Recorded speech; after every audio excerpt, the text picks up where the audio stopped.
Hello and welcome to the Halftime Report, part of Bear Football in the Barroom Network. John Buffone alongside Aldo Gandia and Danny Shimon. The Bears trailing the Vikings 21-10.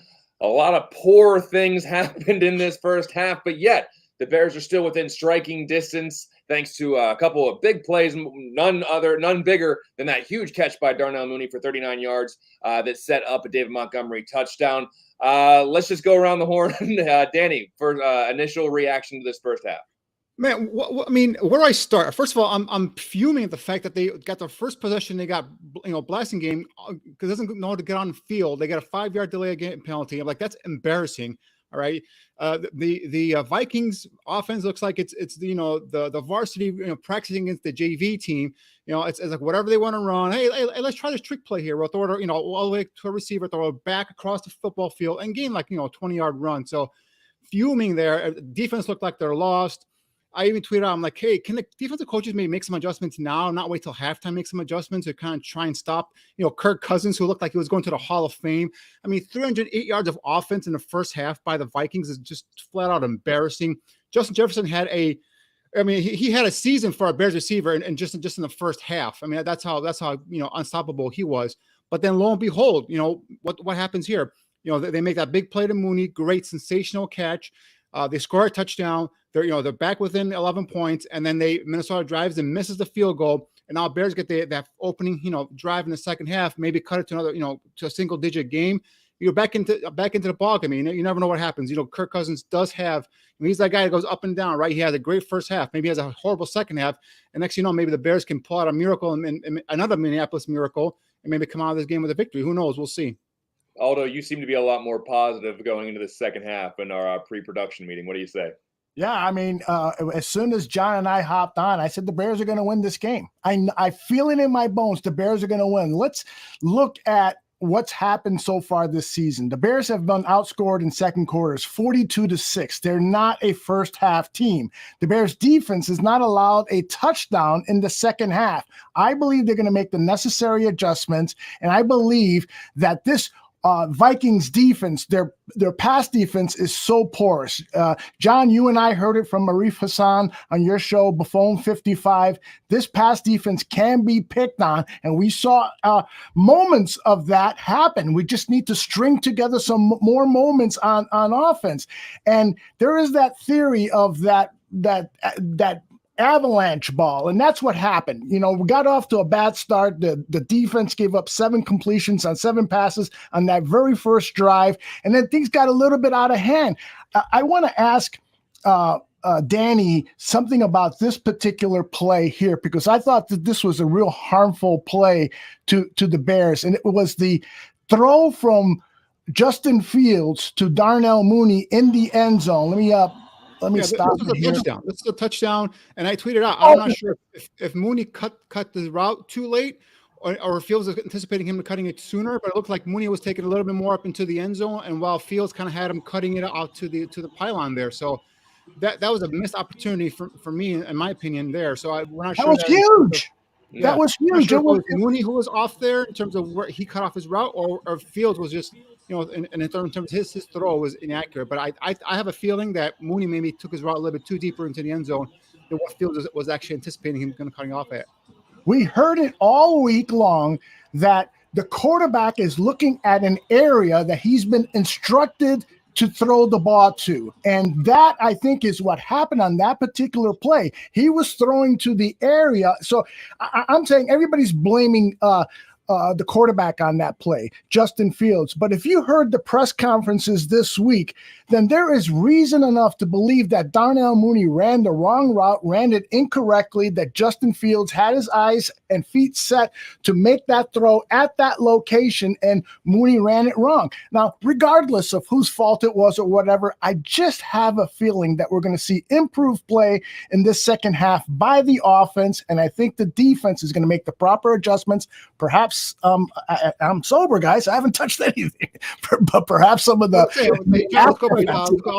drink whatever he's drinking here. Yeah, listen, I want to believe you, and I hope that you're right. And we talked about this before. It just seems like not everyone is on the same page yet, and maybe this offense takes 2, 3, 4, 5 months until everyone's on the same page. But there was obviously some miscommunications there. But you look at the defensive side of the ball. Kirk Cousins was 17 of 17 breaking franchise records because the Bears. I mean, Danny, you mentioned it.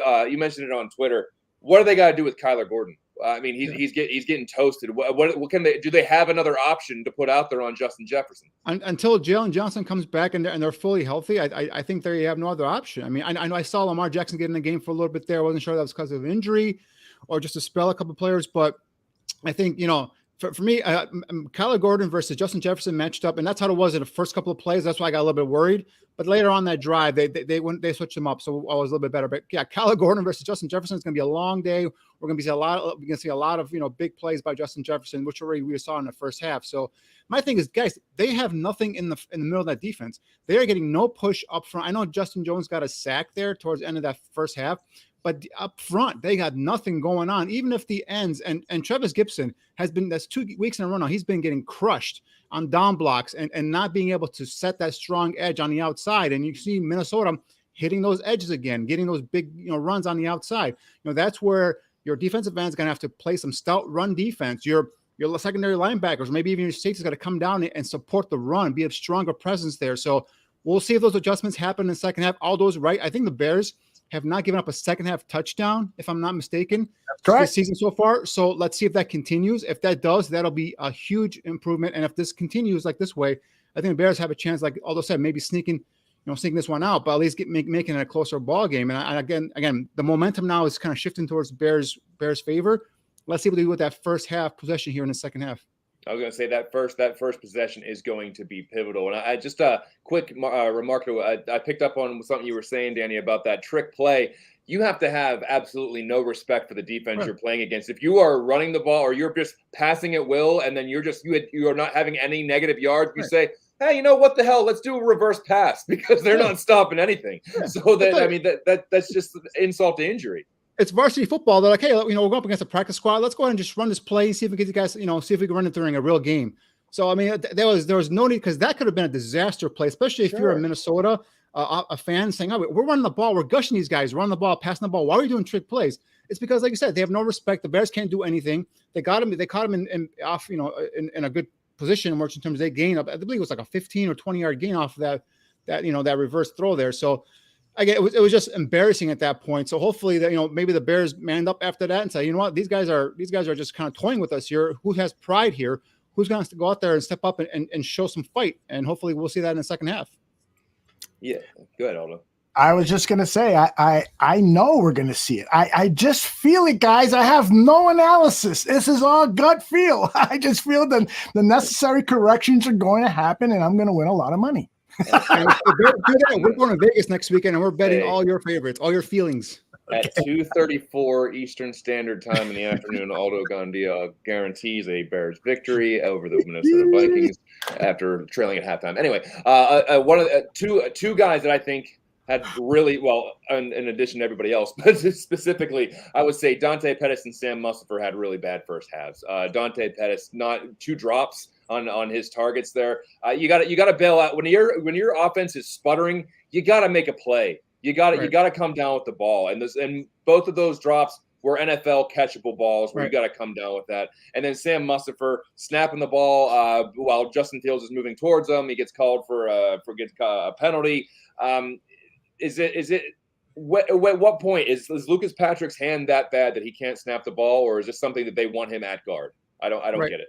I don't either, because I mean, not like Lucas Patrick is a great guard. I mean, I think he's maybe average, if below average at guard at best. I mean, I think maybe he's probably better at center. So the quicker you could put Patrick at center, and moving someone at guard is it's not quick enough for me, basically. I mean, I'm tired of seeing the Mustipher thing. It was a Mustipher, or was it Jenkins, the blow by on the screen, where it was like they were trying to set up a screen. He doesn't even try and even put a hand on the defensive lineman. The guy comes right up into Justin Fields' face, and Fields luckily was athletic enough to get away and get a first down. But that's all. Even if you're setting up the screen, I know you're trying not the guy to get past you, but you got to put up some effort, try and slow down the guy some way.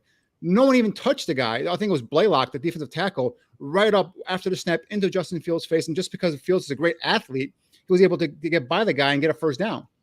Yeah. I think that I'd love to see Velus in the second half and them use him on some wide receiver screens. We've got to take advantage of this defensive backfield. And somebody in the chat room said that it appeared like Justin Fields was making some changes at the line of scrimmage, and maybe he's gotten pissed off and said, "Hey, we gotta open this thing up a little bit." And if that's the case, let's give him a little freedom. I know this coaching staff is very disciplined in their approach to games, and it's a big part of the reason why the Bears have been in every game in the fourth quarter. But at a certain point, you got to take the training wheels off and let this young quarterback go and hope that the offensive line holds to give him just enough protection. So we'll see. Well, I agree with you there, Aldo, but you got to still establish the run. It's only 11-point game. You get the run and build your passes downfield off of the play action, right? Because they're going to be biting on these play action, especially if you have an established run game. So that's where then you can take advantage of these guys. We saw with Mooney.